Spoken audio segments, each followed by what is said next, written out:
the state of application security in India.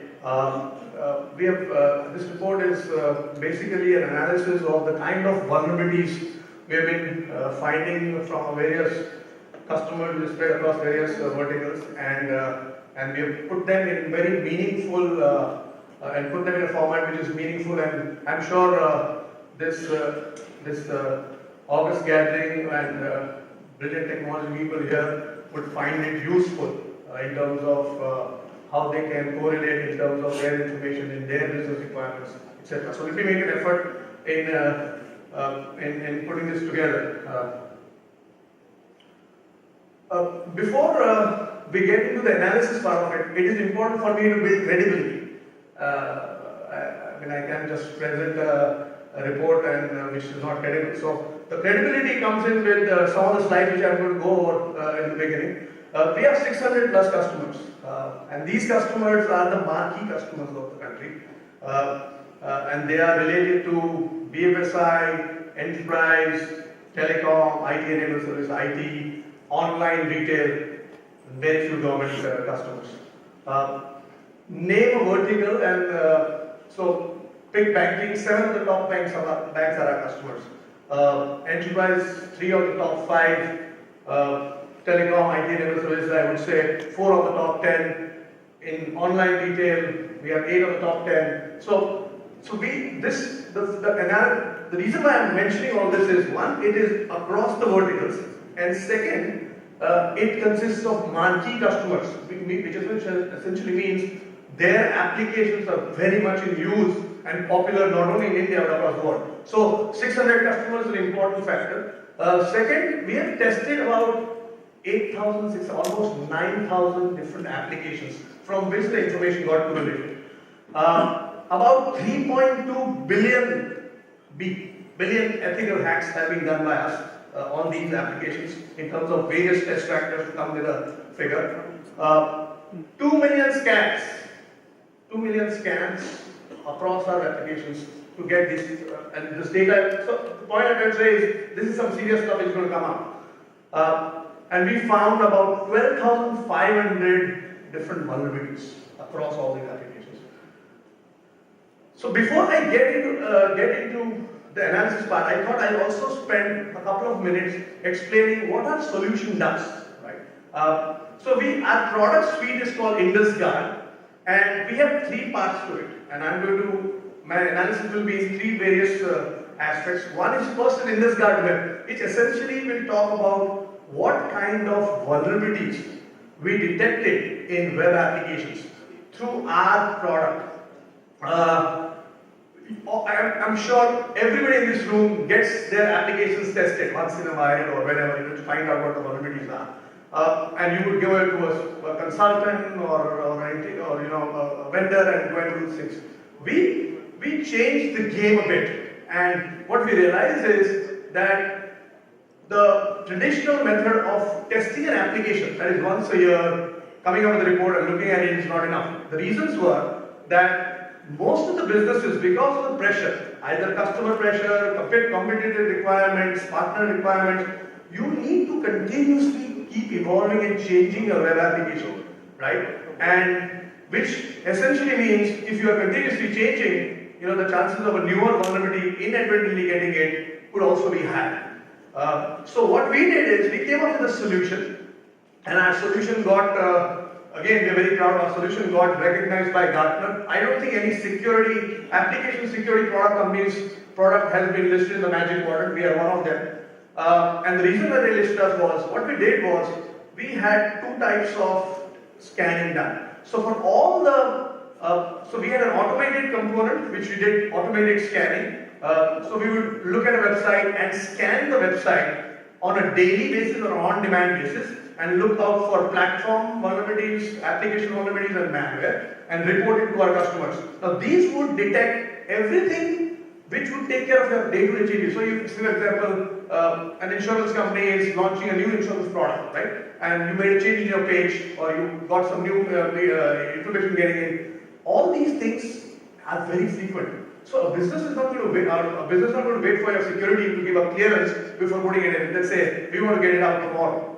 So So the CIOs and CISOs are always running the chase that they have to let the business go, but ensure that it gets detected, because if something goes wrong, if the CIO or CISO is, CISO's head is at stake. So through our automated scanning, we would detect all of that. And every day we would do a scan, or on demand we would do a scan and get the information out. So that's something which we did differently, which helped customers' real problem of making sure that they are in line with that. The second thing which we did was, and I'm sure all of you all use a lot of automated scanners. Automated scanners, when you do an automated scanning of any application, there were a lot of false positives which would come. Meaning something which is not true, and you would send it to your backend team and they'll say, hey, you know what, we spent so much of time, it was a false positive, right? So what we do is, before these scanning results, or whenever a scanning result, we help remove the false positives. So whatever is reported is accurate. The third thing we did differently was, we also found out from a lot of customers that when we report our vulnerabilities and they give it to the backend team, we provide our reporting mechanism has a standard guideline as to what needs to be done and how it can be fixed. But a lot of times the backend development team or the internal team or the external team would say, hey, you know what, can you provide us step-by-step details or proof of concept how it can be really exploited? It makes our life easy. So we incorporate that into our dashboard as well. So any customer who does a scan and he wants more details, just has to click a button and gets it. That's the third thing we did differently. And fourth, we didn't just focus on the automated stuff. We realized, and I'm sure all of you realize, that all the vulnerabilities related to an application cannot be automated. You need human intervention. For example,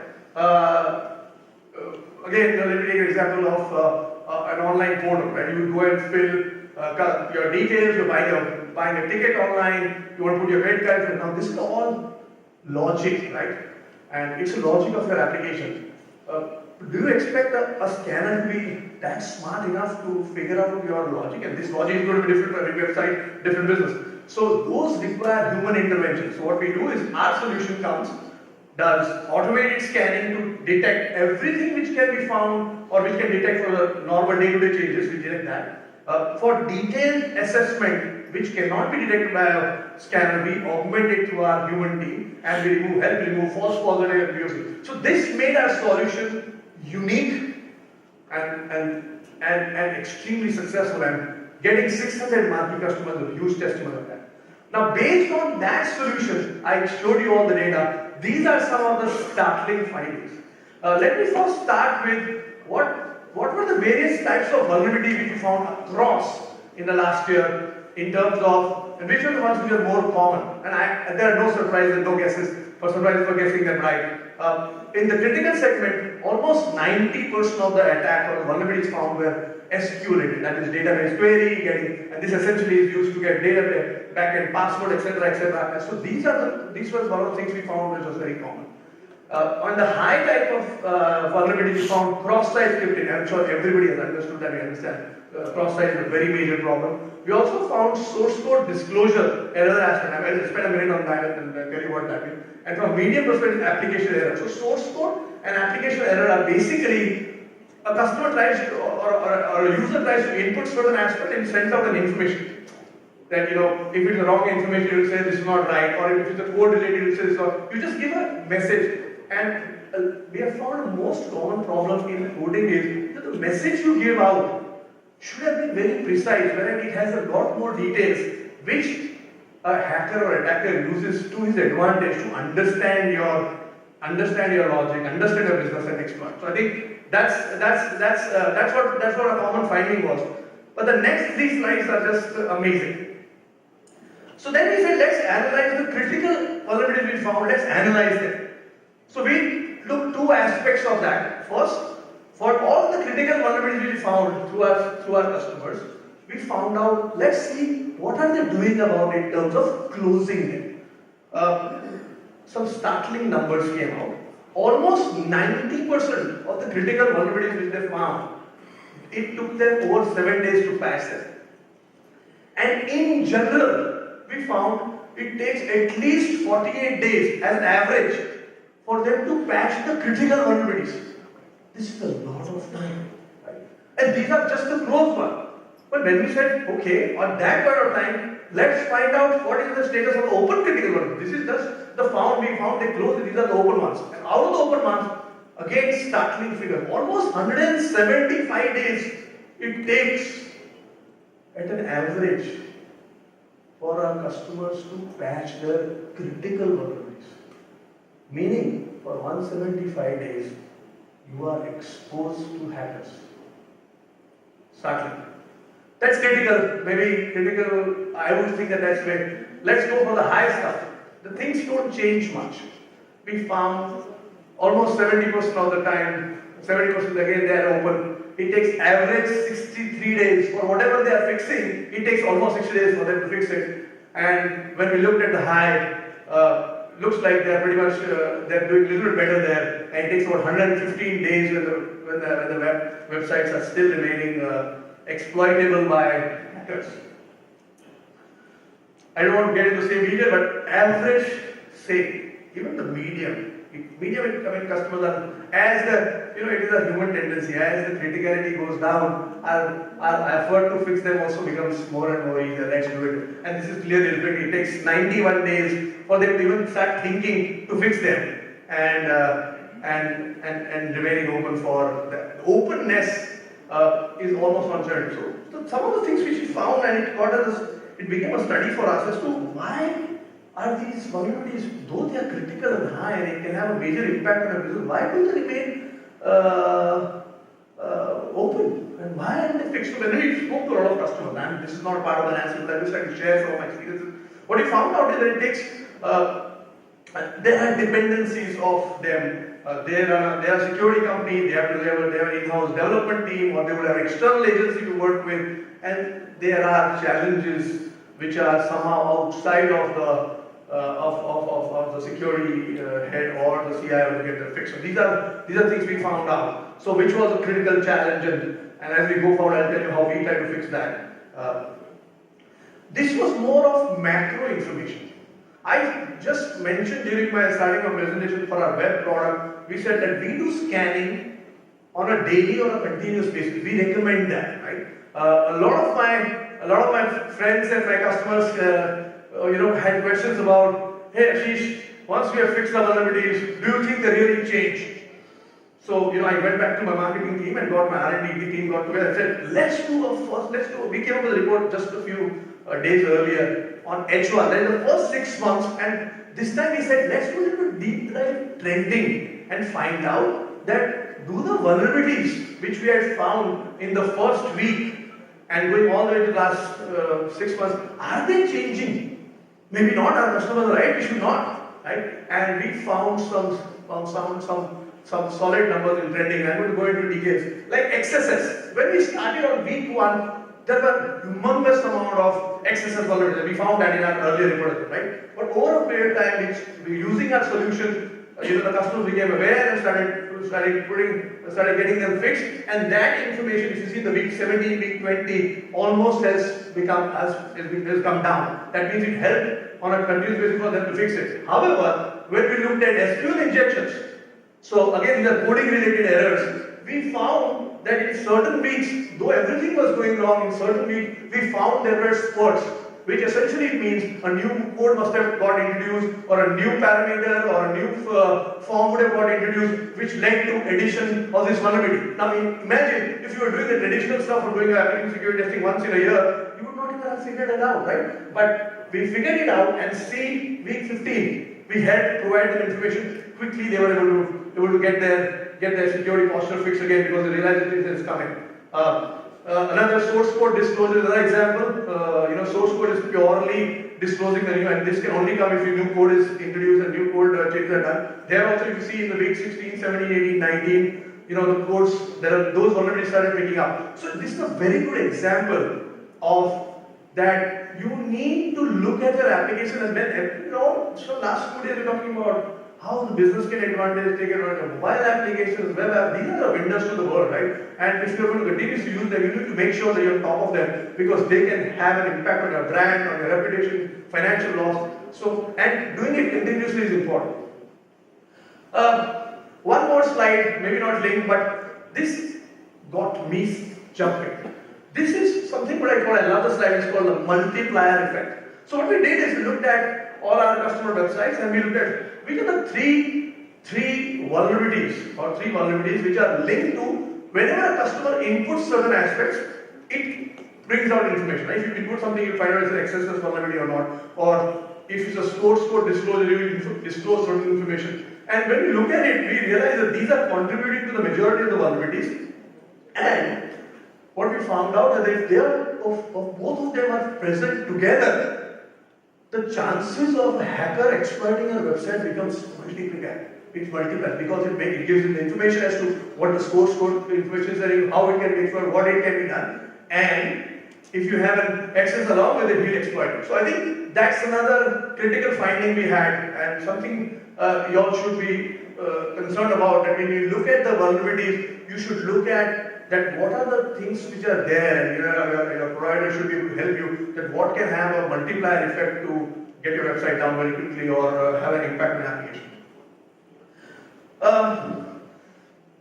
Yesterday, Mr. Prasad, he's the most talked about person in this room, so he should be gloating right now. But he made some very valid points, and one of the things he mentioned to all of us was product vendors come, हमको software पकड़ा के चले जाते हैं, and solution के बारे में कुछ सोचता नहीं. ये ले लो, इसका ये करो, वो करो. So we really, and I fully agree with that. So at Indusface, being an Indian product company, we've always been very cognizant of this fact. We are not providing you a software, we provide you a solution. My first few slides till now spoke about the problem where we are finding the vulnerability. I am detecting it and showing it to you. And 150, 140 days, you're still open. So you are really palpitating that in that 140 days, some hacker takes advantage of you, you are stuck. So we realized that and we came up with a solution. It's called IndusGuard WAF. Again, it is unique. What we do is web application firewall as a solution has been around. We do few things very differently. First, our web application firewall is not a software appliance or a hardware appliance. Put it in, get some system integrator to play it for you, and then get about 3-4 people to manage and monitor it because you have to monitor it continuously. Our solution is fully managed. We will provide you the appliance, we will deploy it for you, and we will manage it for you and provide you a service. We don't want you to spend a capex to do it. So that's the kind of service. The other thing which we do differently there is, which was tying into the first few slides I showed you. What we guarantee, and nobody in the world currently does that, is whatever we have found, whatever Indusface has found in terms of detection, we will protect it for you on day 0, meaning as soon as it gets deployed, we will deploy it for you and we provide a guarantee. The guarantee is that there will be no false positives. Now, this is a very important point I need to spend a minute on. False positive in terms of web application firewall means when you fix certain things through an application firewall, whatever you detect it till the time you're fixing it to your development team, you want to have a patch so the hacker is not able to exploit it. When you put that patch, a lot of times we have found, and it's globally found, that you might block certain things which are legitimate. So you want to make sure only what is vulnerable is patched and not something which is completely fine to be patched. Your business will kill you, right? So for not only the findings we have, we can even take findings from your any other detection vendor, take it and patch it for you and give you a false positive guarantee. The third other important thing we found out was, at putting a web application firewall, some of the other attacks we are finding is just not are based on vulnerability. There are new attack bot or DDoS kind of attacks that are happening on the application layer. So that also we do with a solution. So based on this, I want to give you a little bit of some of the findings we had. Again, this will be very helpful for you in terms of now, what are the kind of attacks? We showed you what are the vulnerabilities. Now we tell you what are the attacks which are happening for hackers to exploit them. Indusface is already blocking, stopping 1 million attacks a month currently. And we have found that 90% of attacks happen 5 attack vector categories. Now this is a very important slide. If you guys had focus, I don't expect you all to remember, but remember the kind of vulnerabilities I showed you on XSS, source code. So those are the major ones, and this is I'm to show you what the hacker is trying to do. So in case those vulnerabilities which I had shown you were open, they would have attacked you and taken the information away from you, and it would have been a catastrophe for your company. Whereas in our case, we blocked them. All the customers who had our WAF in front of that, in spite of them having vulnerabilities, we blocked them. And these are the fun. Other important factor I want to, and of course, again, almost 80% of them were XSS-based attacks. But another important factor I want to is bot attack. We all are trying to have DDoS protection, and they're generally on the network layer. Right, we have a flooding ho gaya, ye ho gaya, we have to put a network layer pe hoga. But I'm not sure all of you would agree with me, but what is happening is that all the network components you put, firewall, IDS, IPS, any aspect, they have to allow the layer 7 HTTPS traffic. So these attacks, what we are helping block are on the application layer, which your traditional DDoS protection stuff will not be doing. And we are finding, so it is clear that we almost found about 5% of attacks on the DDoS layer, so which is something which we can see. So it's now the DDoS are not just on the network layer, the application layer. This is a very great proof of what is happening. Country-wise, China has been extremely friendly and active with us. We found that they are contributing amazing amount of attacks, at least to our customer base, and then a close second is United States. A little bit more data about from a vertical perspective, we have a lot of media customers, and we're finding that they are definitely getting attacked by China in the telecom, IT and technology space. Clearly, it looks like their own competitors are really becoming friendly and trying to attack and see what is going wrong. So no questions for guessing. The majority of the competitors are India, and they get attacks from India.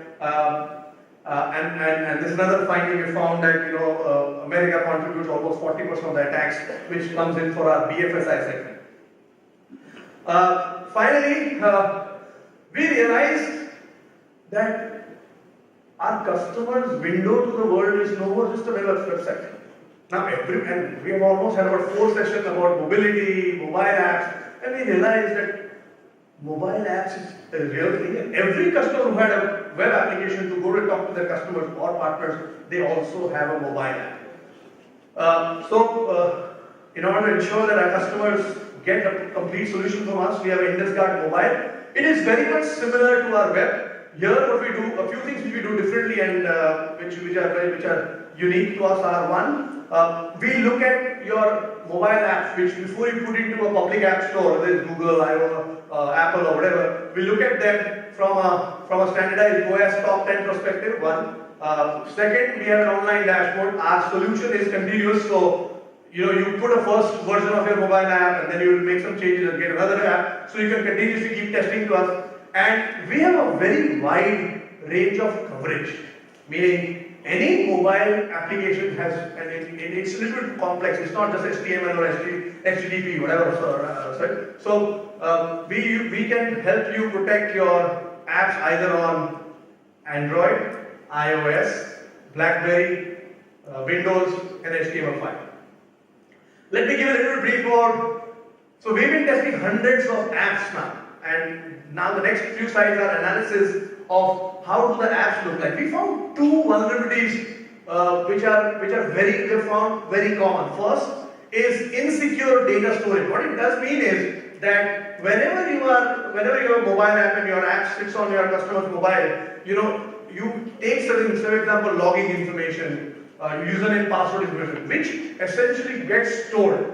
If it gets stored in its clear text, a hacker, if the mobile is already compromised, the chances are that the hacker can take that information and use it for his aspects. But we are finding that has been a very, very common common vulnerability across all the apps. So that's one important revolution. Second is the lack of binary protection. What it means is, so all the mobile apps that you put into App Store, it's a code, right? So code gets downloaded on any of your phones which are supported, and a lot of times attackers are able to reverse engineer them. So what we think, there are mechanisms to protect those codes. So we found that enough protection is not provided. So I think these are broadly the categories we found. We also analyze them across various verticals: BFSI, enterprise, e-commerce. So one finding from our side, if you see, there is only a few percentage point difference in the vulnerabilities. So the attack posture and the vulnerabilities which we have found across. So this is one area where based on verticals we are not finding that the vulnerabilities are different. The vulnerabilities generally across all the segments are same, and it still is source code disclosure, not having enough protection at TLS there, etc. So and 70% of these 5 contribute to that aspect. Another, at least for me, it was thought-provoking. So this is, everybody knows this symbol. This is Apple and this is Android.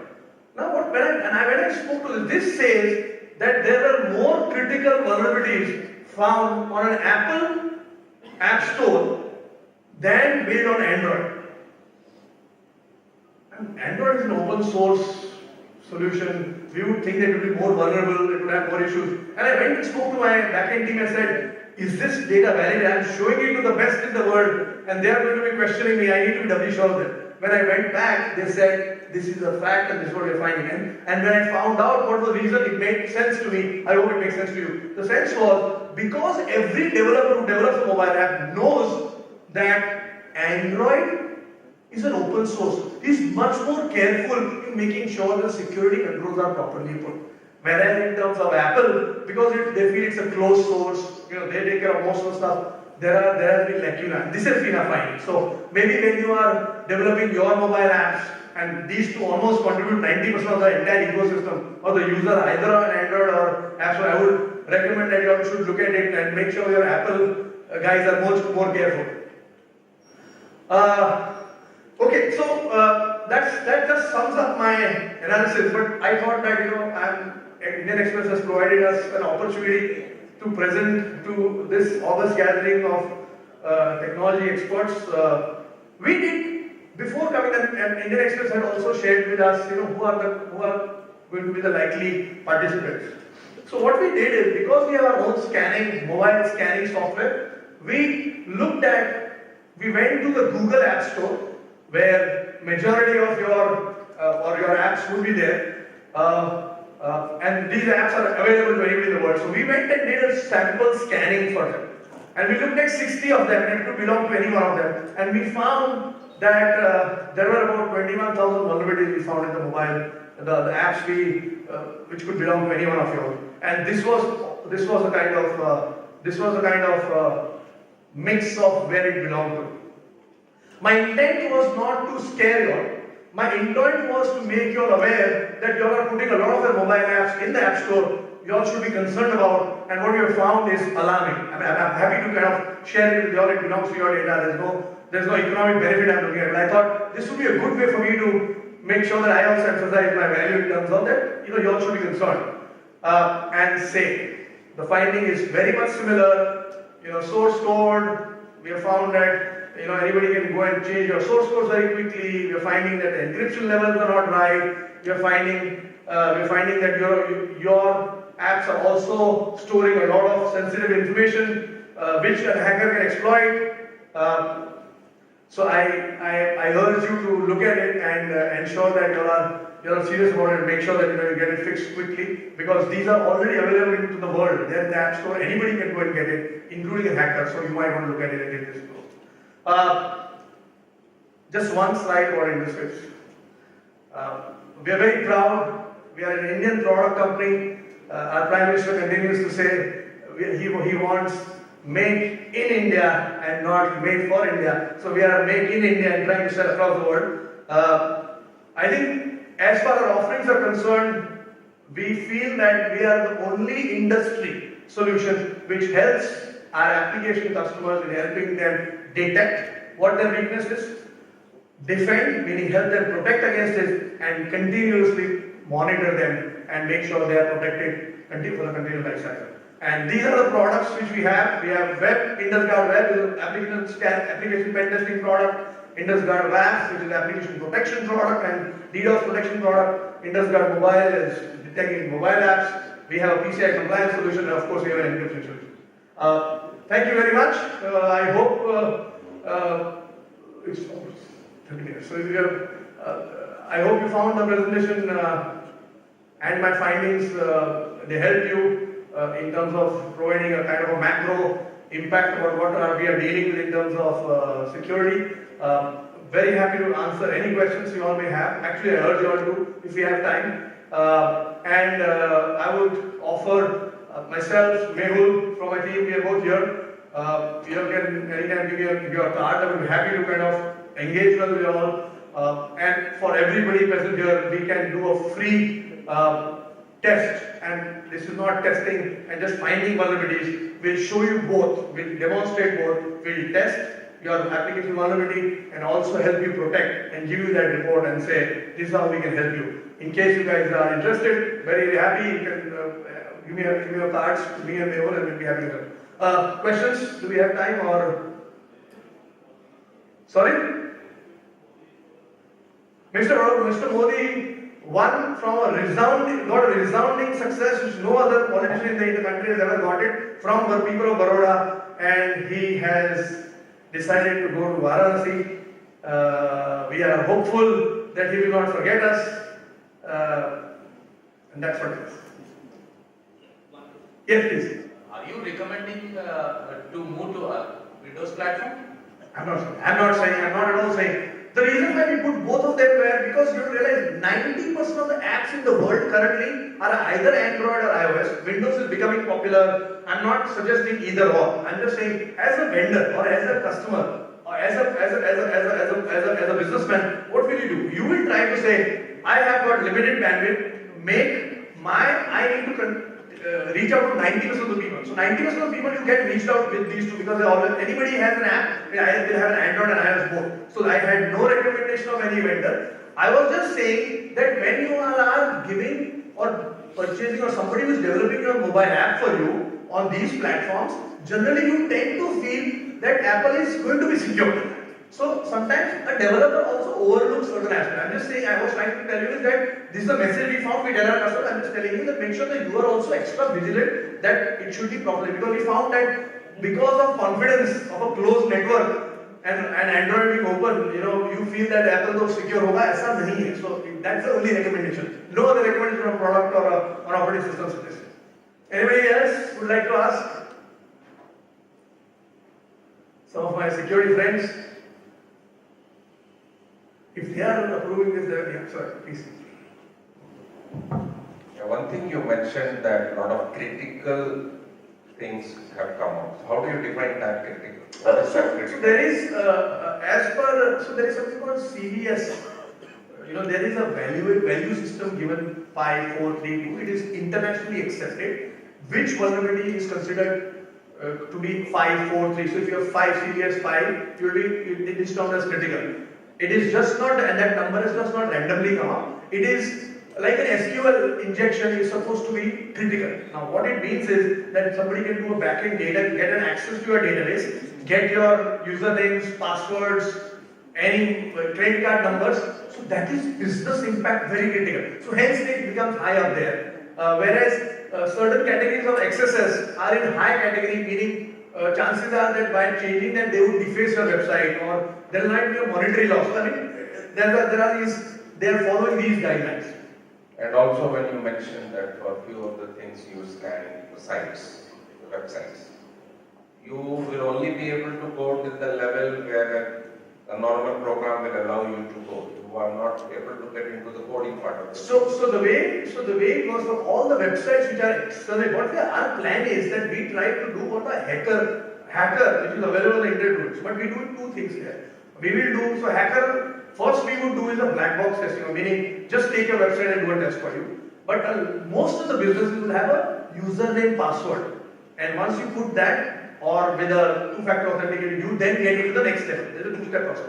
So our solution also supports, if you provide us with dummy credentials, we want to get in and get there also.